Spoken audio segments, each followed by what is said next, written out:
రైతు సోదరులకు నమస్కారం.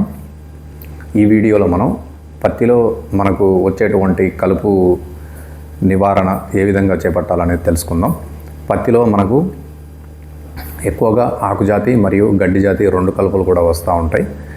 ఈ కలుపుల వల్ల మనకు నష్టం ఏంటంటే, ఈ కలుపు ఉండడం వల్ల మనం ఏదైతే పంట వేస్తామో ఆ పంటకు వేసిన ఎరువులు లేదా వాటి మీద పిచికారీ చేసినటువంటి మందులు ఇవన్నీ కూడా మన ప్రధాన పంట కాకుండా వేరే మొక్కలు గ్రహించడం ద్వారా మనకు ప్రధాన పంట కంటే కూడా వేరే కలుపు మొక్కలు అంటే ఇతర మొక్కలు అవి ఫలదీకరణం చెంది వాటి దిగుబడిని పెంచుకోవడం జరుగుతుంది. దానివల్ల మనకు ప్రధాన పంటలో నష్టం వాటిల్లే ప్రమాదం ఉంది. కాబట్టి ఏదైతే మనం ప్రధాన పంట వేస్తామో దాంట్లో మన ప్రధాన పంట కాకుండా వేరే ఏదైతే మొలుస్తుందో దానిని మనం కలుపు కింద పరిగణించాల్సి ఉంటుంది.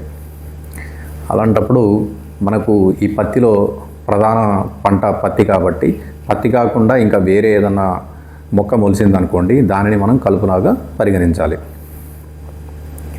అయితే ఈ కలుపుల్ని మనం నివారించాలంటే వాటి దశ 3 నుంచి 4 ఆకుల దశ ఉన్నప్పుడు మాత్రమే అవి సమూలంగా నిర్మూలించబడతాయి. ఆ మందులు మనం పిచికారీ చేసేటప్పుడు కూడా నేలలో తగినంత తేమ పదును ఉండేలాగా చూసుకోవాలి. ఉదయం లేదా సాయంత్రం వేళల్లో మాత్రమే పిచికారీ చేయాలి. ఇంకొక ముఖ్యమైన విషయం ఏమిటంటే, మనం పిచికారీ చేసే సమయంలో మనం వాడవలసిన పంపులు కూడా చాలా ముఖ్యమైనవి. చేతి పంపు లేదా ఛార్జింగ్ పంపు వాడాలి. ఈ రెండింటిని వాడటం వల్ల ఏమవుతుందంటే, మందు గాలి ఆవిరిలాగా కాకుండా నీటి బిందువుల రూపంలో ఉండి మొక్కల ఆకుల మీద పట్టడం వల్ల ఆకులు మంచిగా సంగ్రహించుకొని కలుపులు అనేది చనిపోవడం జరుగుతుంది అన్నమాట. అదే మనం పవర్ స్ప్రేయర్ వాడామనుకోండి, ఆ మందు చాలా చిన్న చిన్న సూక్ష్మ కణాలుగా మారి ఈ సూర్యరశ్మి లేదా గాలి ద్వారా అది గాలిలో కలిసిపోవడం జరుగుతూ ఉంటుంది.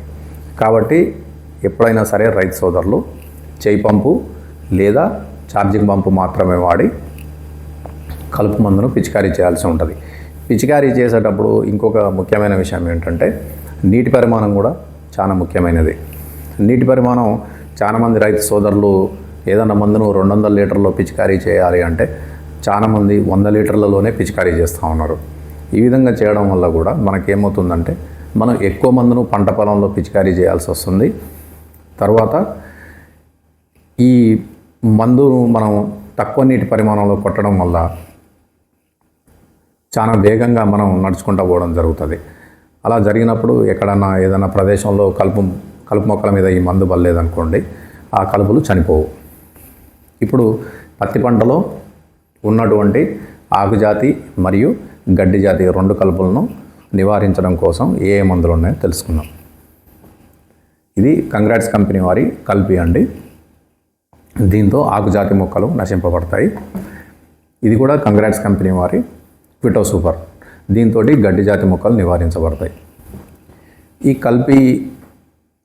కల్పితోటి ఏ విధమైన ఆకుజాతి కలుపు మొక్కలు నివారించబడతాయంటే, మనందరం సాధారణంగా చూస్తూనే ఉంటాం. ఒక్కొక్క ప్రాంతంలో ఆ కలుపుని ఒక్కొక్క పేరుతో పిలుస్తూ ఉంటారు. కాకపోతే నేను ఈ ప్రతి ఒక్క కలుపు కూడా ఫోటోలో మీకు ఫోటో పెట్టి దాని కింద పేరు కూడా రాస్తాను. కాబట్టి మీరు దాన్ని చూడగానే గుర్తించడానికి వీలుగా ఉంటుంది. అయితే ఈ కల్పి అనేది ఆకుజాతి కలుపులను ఏమేమి నిర్మూలిస్తుందంటే, గలిజేరు, రెండవది కొవ్వు కోడి లేదా పప్పు కూర అని కూడా అంటారు, మూడవది తోటకూర, అది అందరికీ మనకు తెలిసిందే, నాలుగవది గునుగు. ఈ గునుగు అనేది మనం బతుకమ్మ పండుగ వచ్చినప్పుడు గునుగు పువ్వులు పెడతా ఉంటాం, దాన్ని గునుగు అంటారు. ఐదవది వచ్చి చెంచలి కూర. ఆరోది వావటి గింజలండి, అంటే ఆవాల్లాగా ఉంటాయి, మనం కూరల్లో కూడా వాడుతూ ఉంటాం వావటి గింజల్ని.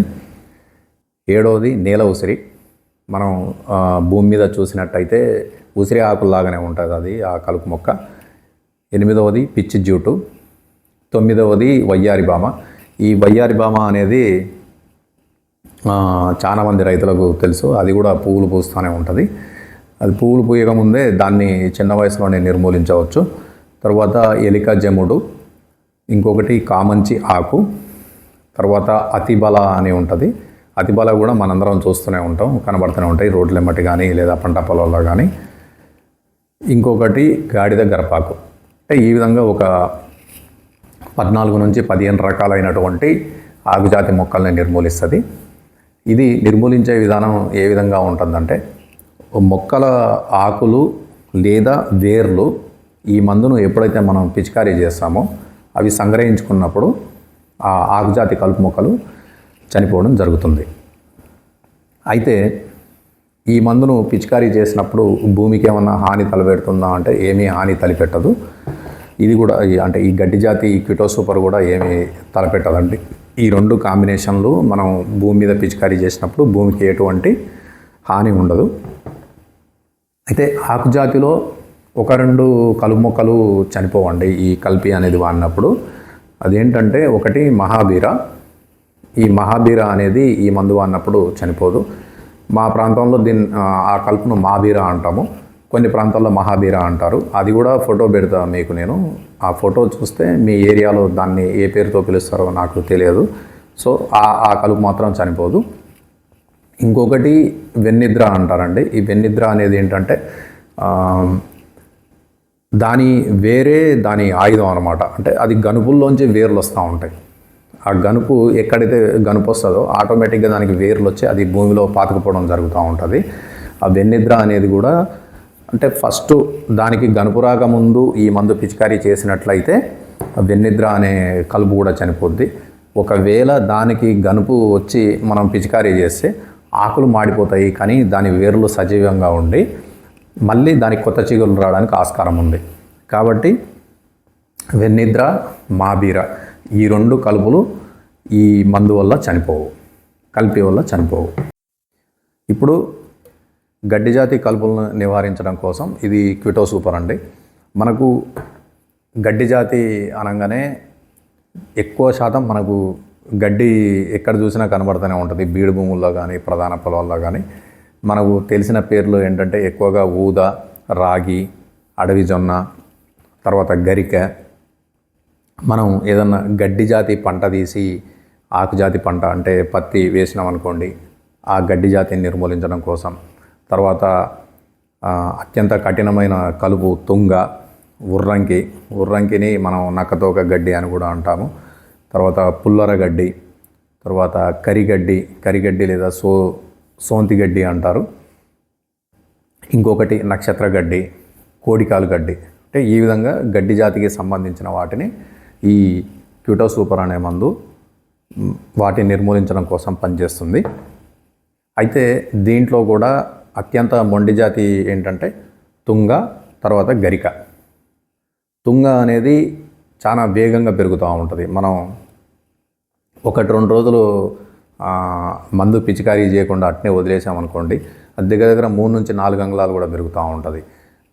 కాబట్టి ఈ తుంగ కూడా 3 నుంచి 4 ఆకుల దశలోనే నిర్మూలించాలి ఈ మందు వాడితే. ఇంకొకటి గరిక ఏంటంటే, గరిక కూడా అది భూమి మీద పాక్కుంటూ వెళ్తూ ఉంటుంది. ఎప్పుడైతే గరిక పుడుతుందో అప్పుడే చంపేయాలి దాన్ని కూడా. లేదు అది ఒక్కసారి పాకడం మొదలుపెట్టిందంటే దాని గనుపులోంచి వేర్లు వస్తాయి కాబట్టి దాన్ని నిర్మూలించడం కూడా చాలా కష్టమవుతుంది. తర్వాత మీకు అంటే మనం ఈ ఊద, రాగులు, అడవి జొన్న ఇలాంటివన్నీ మనం ఆహారంగా కూడా తీసుకుంటూనే ఉంటాం. వాటిని కూడా అంటే దాంట్లో ఒకవేళ మనం పత్తి వేయాలనుకుంటే వాటిని కూడా ఈ ఊద, రాగి, జొన్న అలాంటి వాటిని కూడా ఈ క్విటో సూపర్ అనే మందు నిర్మూలిస్తుంది. కాబట్టి ఈ కల్పి క్విటో సూపర్ 250 ml మనం 1 ఎకరానికి పత్తి పంటలో పిచికారీ చేయాల్సి ఉంటుంది. పిచికారీ చేసేటప్పుడు వీటికి తగినంత నీటి పరిమాణం అంటే 150 నుంచి 200 లీటర్ల నీటి పరిమాణంలో చేయి పంపు లేదా ఛార్జింగ్ పంపు ఉపయోగించి భూమిలో తగినంత తేమ ఉన్నప్పుడు ఉదయం లేదా సాయంత్రం వేళల్లో మాత్రమే పిచికారీ చేయాలి. ఈ పిచికారీ చేసే అంటే పంట వయసు కూడా చాలా ఇంపార్టెంట్ అండి, చాలా ముఖ్యమైనది. పంట వయస్సు వచ్చేసి గింజలు నాటిన దగ్గర నుంచి 20 రోజుల లోపల, అంటే గింజలు ఒకవేళ 5 రోజుల్లో మొలిచాయనుకోండి, పత్తి మొలిసిన 15వ రోజు లోపల్లో ఈ 2 కలుపు మందులు పిచికారీ చేయాల్సి ఉంటుంది. ఒకవేళ కలుపులు కనుక ముదిరినాక పిచికారీ చేస్తే కొన్ని కలుపులు చనిపోవచ్చు, కొన్ని చనిపోకపోవచ్చు. కాబట్టి వాటి దశ అంటే 3 నుంచి 4 ఆకుల దశలో ఉన్నప్పుడు ఈ 2 మందులు మనం పిచికారీ చేస్తే 90% కలుపుల్ని మనం నివారించవచ్చు. ఇక్కడ నేను 100% అనే పదం కూడా వాడట్లేదు. ఎందుకంటే ఆకు జాతిలో కొన్ని అంటే మహాబీర, తర్వాత వెన్నిద్ర అనేవి చనిపోవని చెప్పాను. తర్వాత గడ్డి జాతిలో తుంగ, ముదిరిన తుంగ మరియు గరిక కూడా పాకుతుంది. కాబట్టి ఆ పాకినప్పుడు దాని గనుపుల్లో వేర్లు వస్తాయి కాబట్టి దాన్ని నిర్మూలించడం. అందుకనే ఈ 2 మందులు మనం పిచికారీ చేసినట్లయితే 90% కలుపులను నివారించుకోవచ్చు.